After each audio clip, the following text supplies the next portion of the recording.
In today's episode of Yuzu Yuja, we explore the gently mystery of cats, beings who live with us, beside us, and sometimes far beyond us.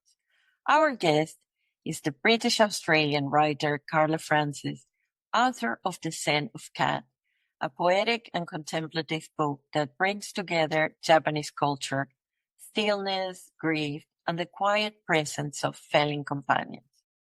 This episode is also personal. The cats in my life, Kometa and Latte, Fili and Daisy, changed my way of observing time, emotion, and gesture. They taught me a new kind of listening, so this conversation is both a reflection and a tribute. Pour some tea, grab your coffee, slow your breath, and join us for 40 minutes of feline wisdom, silence, and soft meows. Welcome, Carla. How are you doing today? Thanks for having me.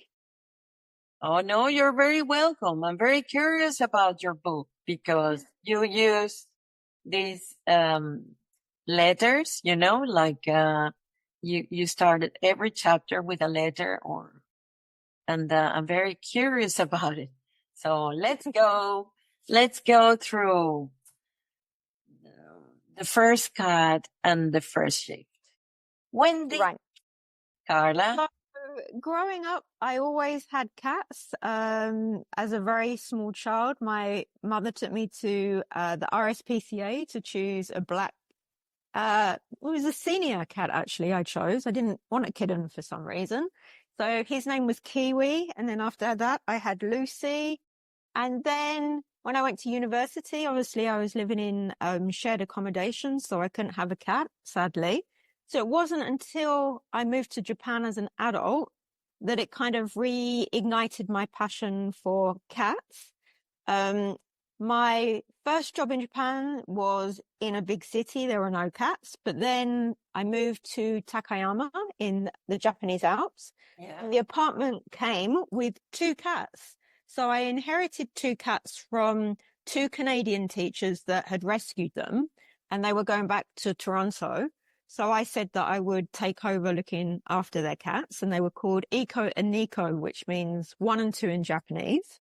Okay. And then after that, I was only supposed to be in Japan for about less than a year. I was supposed to go back to London to do my master's degree.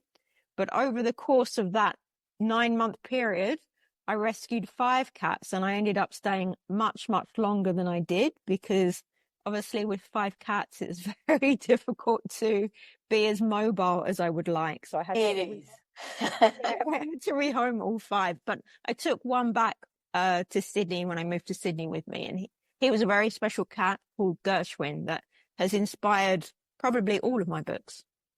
Okay.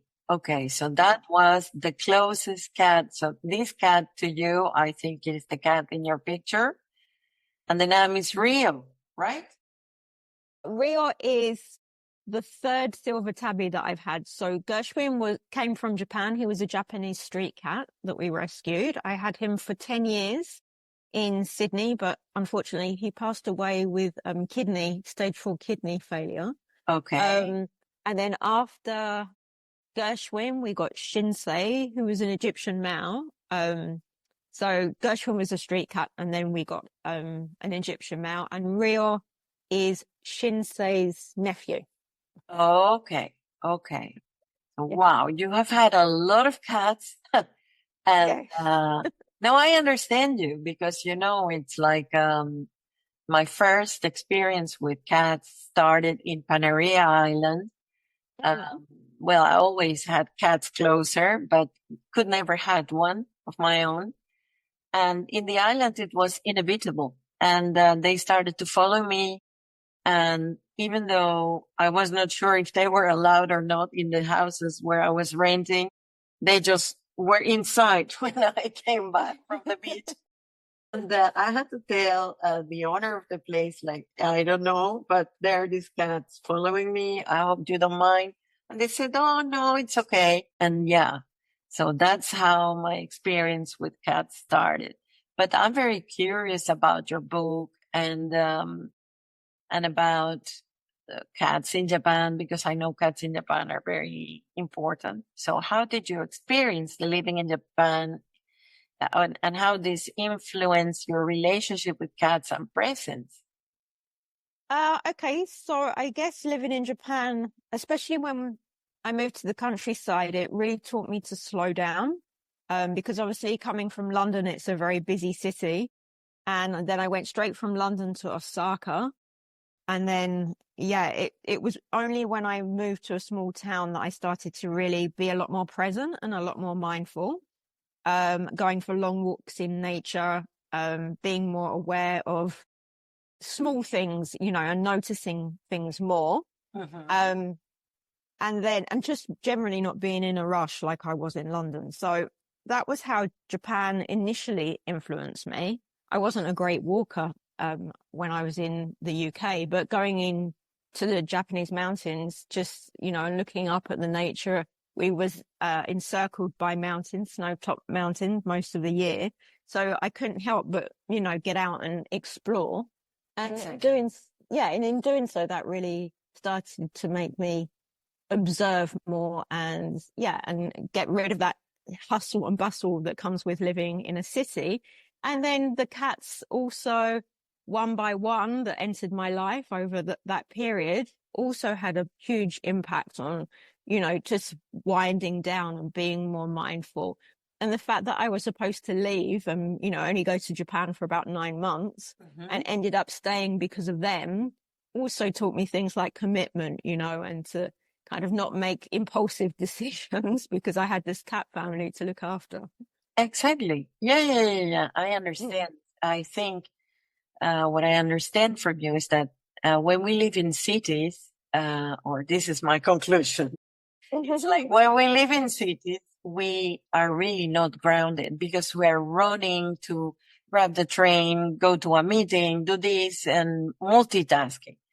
And when you are closer to nature or in, let's say, places with a human dimension, then this environment helps you to ground, and then you become more mindful of what there is around you. Obviously, you are in a different country that is not where you're moving every day, so you are more aware and learning. And it's beautiful because also kitties teach you to slow down.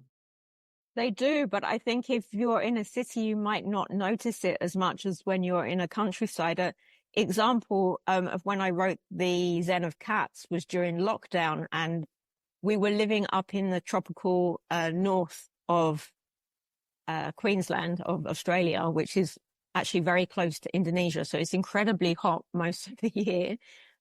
So you can't be fast like you are in Sydney or London because the heat doesn't allow you to be, manically kind of chasing your career goals. So it's very much environmental as well. So living up there allowed me the time and space to actually start writing the Zen of Cats as well. So, now I'm living back in Sydney. I don't know that I'd have the kind of the inspiration and the space to write a book like that. It's very much dependent on your environment, I think, as well. Absolutely. To write, you have to be in a specific state of mind, and also in a specific environment. So it is like I don't know, like destiny. Yes. I would say it's like destiny, that you are in a given place or location and get this inspiration in your head. Yes, I agree. Tell me something, Carla. What are some of the most profound things cats have taught you? This is a great question, and I like this. So probably the most important thing that cats have taught me is the art of non-doing. So, as I said before, being very busy and being very impulsive, they've taught me to slow down, but they've also taught me the importance of resting without guilt. So not to feel guilty, if you lay down on a Sunday afternoon, because often we have that feeling that we must achieve so much all of the time. We don't even really give ourselves time and space, even on the weekend. We're ticking off career goals or things that we have to do. They've also taught me to let go of attachments and don't buy so much. Material goods, only have what you need. Don't go crazy with shopping all of the time, because often you buy all of these things and you don't use them. So they've taught me very much to kind of let go of that need to keep consuming. I think the other thing is, being mindful and enjoying the small things. When I watch my cats on the balcony in the sunshine, I'm like, that looks really nice. I'm going to join them and just sit there and read a book and drink tea for the afternoon. What could be better than that? Why do I need to go out to an expensive restaurant or spend lots of money on things? Life isn't really about that. It's about the small things in life, I think. It's about living. Yeah, exactly. It's like, well, it's funny what you're saying, because my Italian cat, Latte, that I brought from the island to live in the adventure to change the island life to live in the Netherlands, which is completely different weather. And also it's a city, but luckily it's not a huge city.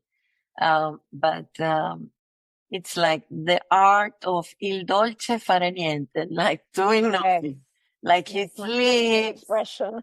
Exactly. And eats and is happy. And it's like, yeah, come here. Let's enjoy the sun and let's sleep and don't be guilty. But, and then I say, Latte, sorry, but to buy your food, I need to work. Yeah, I often say that. I often look at my cats on a Monday when I'm going into work, and they look at me, where are you going? Why are you leaving us? And I always say to them, you don't pay the rent, guys. I have to go. Exactly. That would be great. I mean, I always say, I wish I could find a mom like you. But yeah, it's kind of funny. And tell me something. Do you believe cats can sense the emotional states and even mirror them? Absolutely, I do. Yes. So when I moved back from the tropical north of Australia back to Sydney, we were all very calm and chilled out, living in the sunshine. And then obviously coming back is a huge adjustment. We were living on 800 square meters with a swimming pool in nature, a 5-minute walk to the beach, back to 80 square meters in an apartment block, very small. And so the cats really, I think, struggled, not just because of the space, but then because I had, a lot more to do. I started a new job. And so, cats definitely mirror us. So when I'm calm, they are calm. And then when I'm stressed, they are stressed. So through that transitional period, Baka, my rescue cat, started to overgroom a lot. So he could definitely sense, I think, that there was a huge adjustment happening and that I wasn't maybe dealing with the adjustment as well as I could have done. And so, he picked up my energy. Okay. And have they teach you also anything about boundaries and self-respect? Yes, I would say that they've taught me to say no without being guilty, because you can't make a cat do anything that it doesn't want. That's so. Yeah. By nature, I'm a people pleaser, so I find it quite hard to say no to friends or to workmates or to my boss. So by observing them, I think, how would my cat react if I asked him to do this? Well, he just wouldn't do it, So then I'm learning, the power of saying no. Also things like not chasing approval all of the time, because again, as a people pleaser, I always try to do things to make everybody happy and try and seek approval. But again, cats don't do that. And the last thing I would say is that self-care is non-negotiable. So, the cats groom, lay in the sunshine, eat healthy food, high omega-3 diets.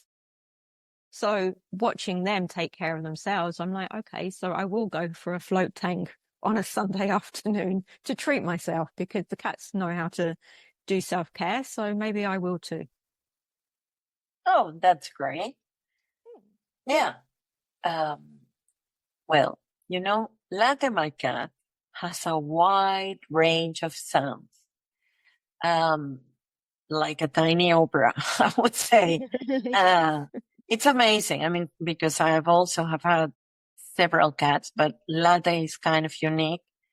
And because it's not only meow, it's like, or I don't know, or when he wants something, then it's like, so it's like, I, you kind of learn, to interpret these things.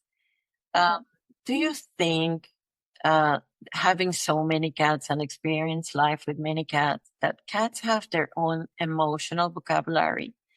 And how do you interpret feline gestures?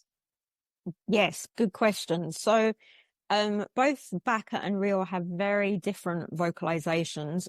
Rio is an Egyptian male, so they're known for chortling, which is a funny kind of sound. But Baka, as a rescue from a tiny kitten, he always wanted to be with us. And so even at, 5 a.m. when he was a kitten, he would do this strange meow, meow, like, I'm here.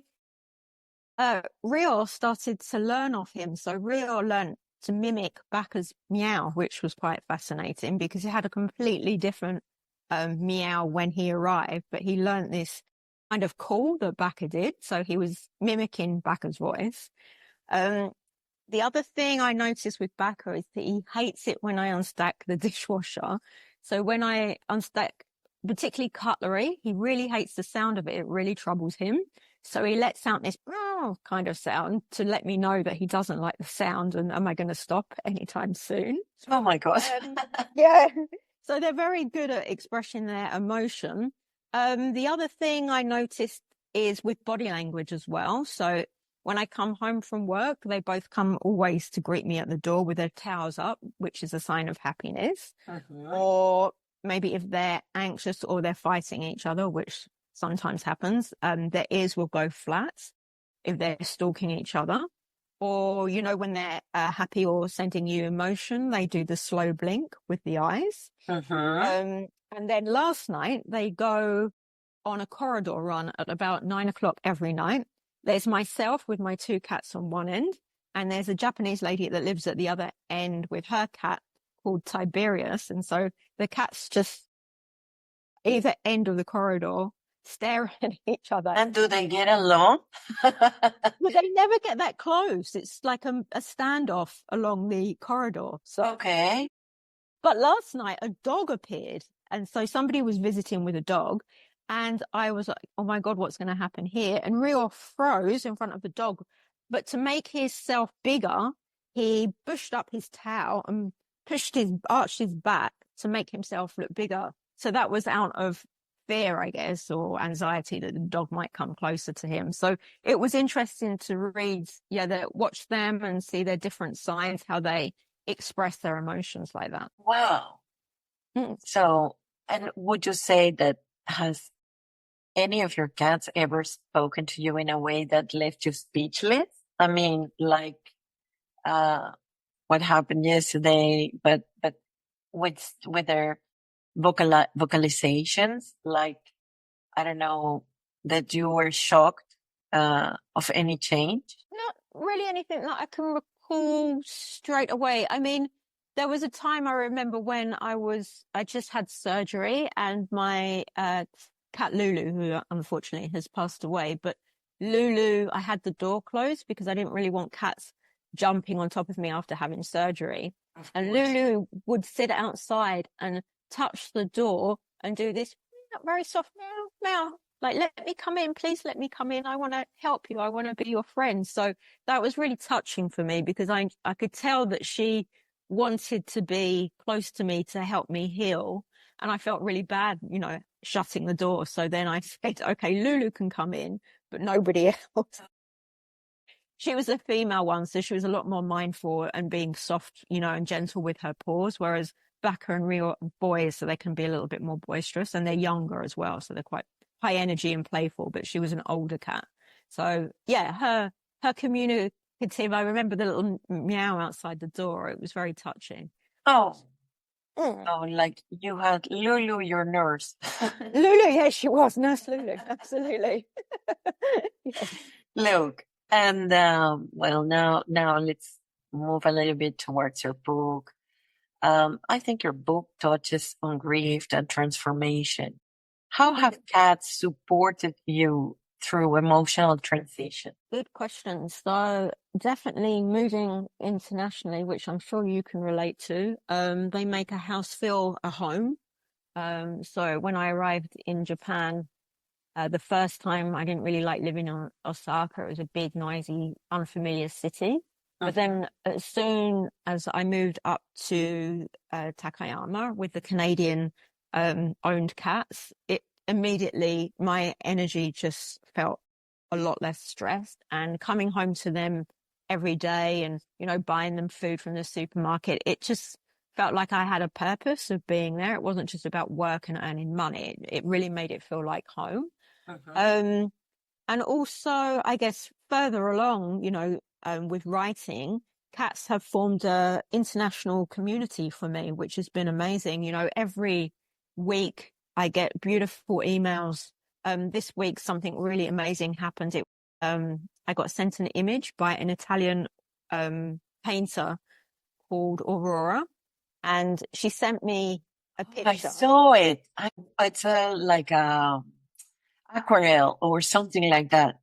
Yeah, so it's a street scene of Japan, and I think it probably looks like Kyoto. And in the middle of the picture is a girl with a cat, and it's me. And she said, thank you so much for writing this book. You've inspired me to create this artwork that she's going to go on to exhibit shortly. So yeah, it's created a really cool international community that I love. Well, cats have a lot of cats are very popular worldwide, and they have their thing. I think it's shocking, but each cat has their own charm, and like people. And actually, what I like of cats is that individuality. Like they are not really obedient. Yes. You can show that you want something, and they will do if they want. And this is what I like of them. Like they have personality. They have their own personality. And it's very special. Do you think is there a line or chapter in the Zen of Cat that continues to resonate with you in the moments that you are living today? Yeah, so there's two that come to mind.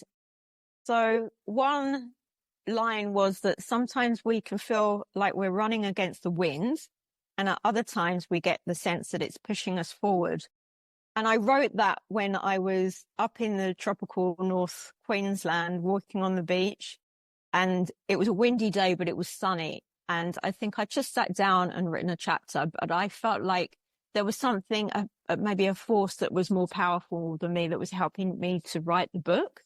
And I felt like the wind was pushing me forward. It was helping me to complete a chapter, to complete a book that I wanted to finish very easily. There weren't any obstacles. Everything was happening just as it should. But that doesn't happen every day, unfortunately. So no, let's say that moment you have the wind on your tail. Yes, exactly. So it was pushing you forward and giving you perhaps clarity. I mean, that is also with the environment. And what do you hope readers take with them after finishing your book, this book? There's many things that you could take from the book. I guess it really depends, which chapter resonates with you. I guess the most important thing for me is that, life is a journey, and even the most difficult moments of your life are there to teach you things. Life is often very difficult or challenging for all of us.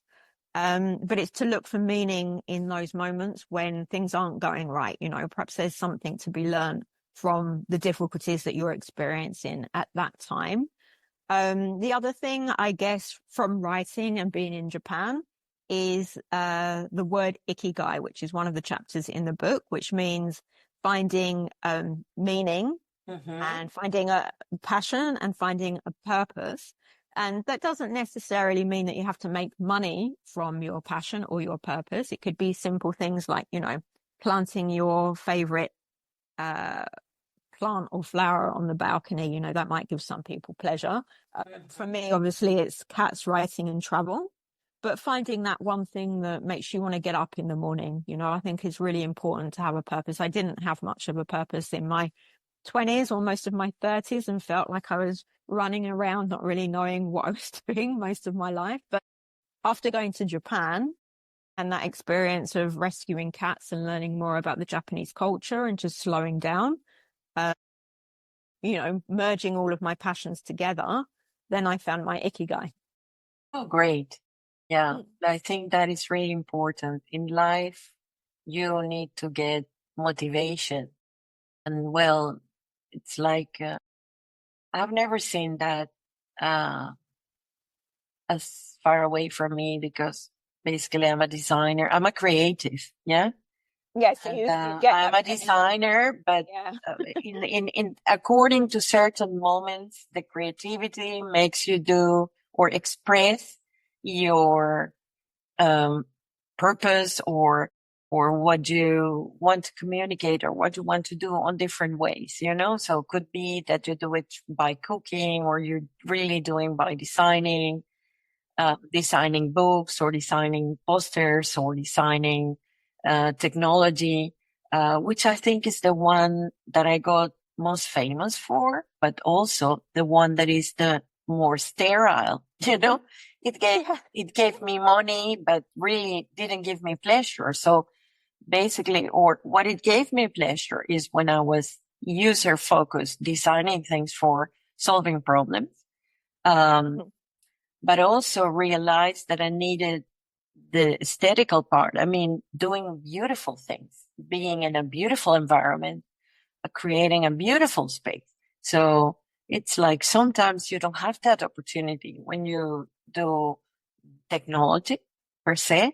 So I had to, in a way, reconnect with the analog side of the world of life and do things that are more tangible. It's like, rather making a book because I can smell the paper, touch it.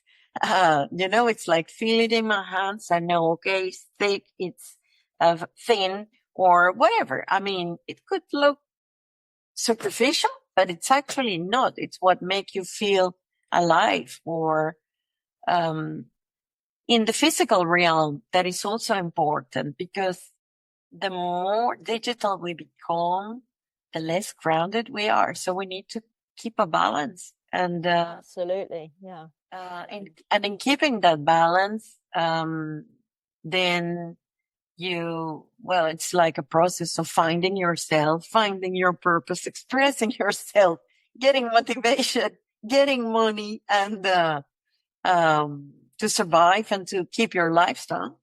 And, I can relate to you that but which gives me or takes me to a special place and a question, I wanted to talk with you because I have this, idea of time, for some people it's like, oh, time is money. And I'm like, time, it does not exist. And they are like, huh? How do you say that time does not exist? Because time is perfect in itself. You have to do the things that you have to do in the moment when you're doing it. And, while we play that or while we follow that playbook, of time, what we're doing is rushing and perhaps not even enjoying what we're doing. So you see, now I got like your meeting will end in 10 minutes. So we get this pressure, but we are not gonna let, this, rush us, but to get through the core of what we're doing with the interview. It's like, what do cats have taught you about time? What do you think about time? As a writer, as a teacher, as a kitty caregiver, So tell me. Well, I guess with time is time is what you make it, I was going to say. But yeah, I mean, time is space and stillness for me, I think. So if you're busy, busy, busy, always doing, then you miss so much.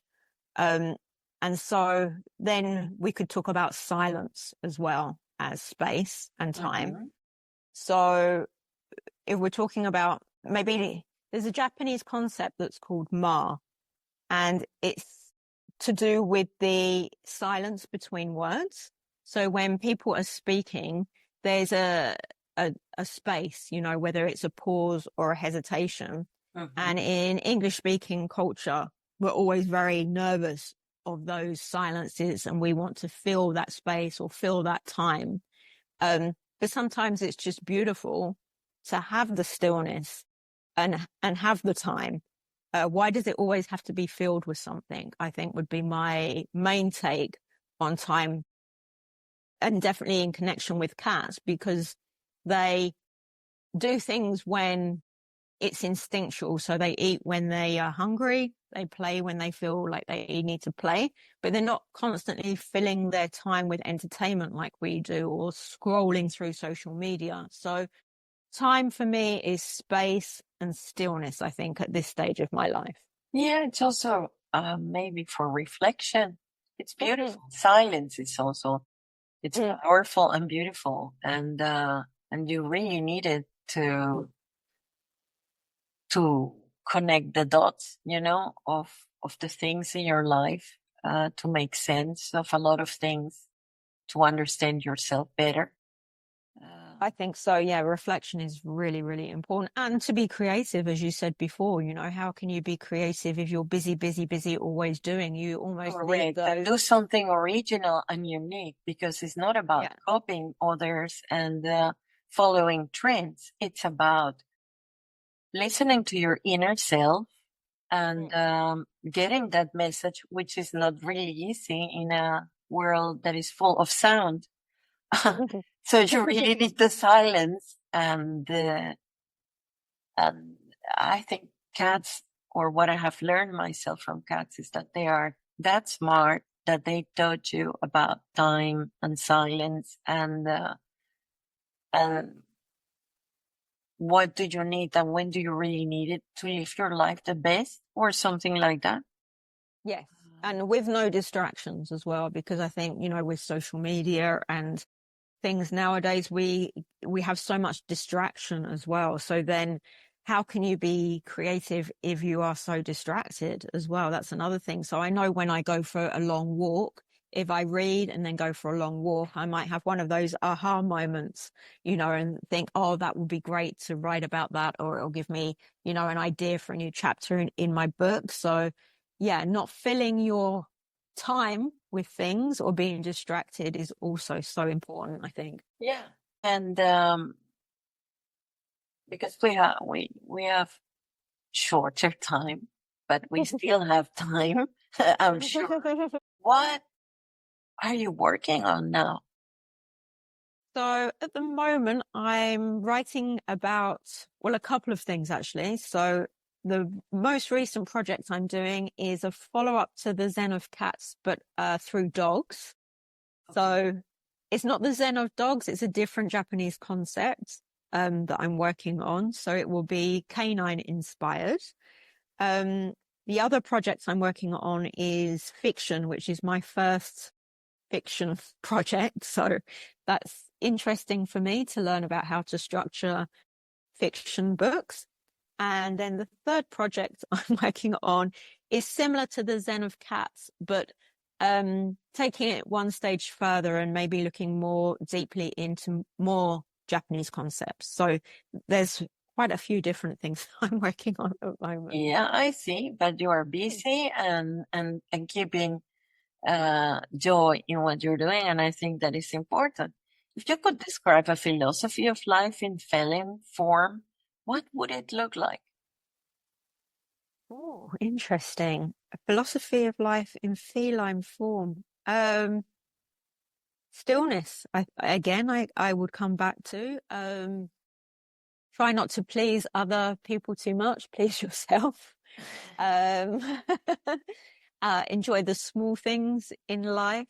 Don't take on other people's burdens. But also be kind and cute when it suits.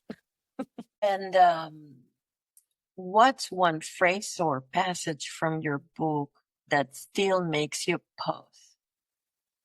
Another one that I like is that cats are great examples of how to live, as they seem free from worry and maintain an enviable balance. Rarely do they wobble. So cats are known for landing on all fours. They have great balance, and so maybe we can too if we follow their examples. Then we will live with grace. Yeah. Because they actually, what they do, even when you see them in a tree almost falling, and they don't, I don't know how they don't, but they are almost falling.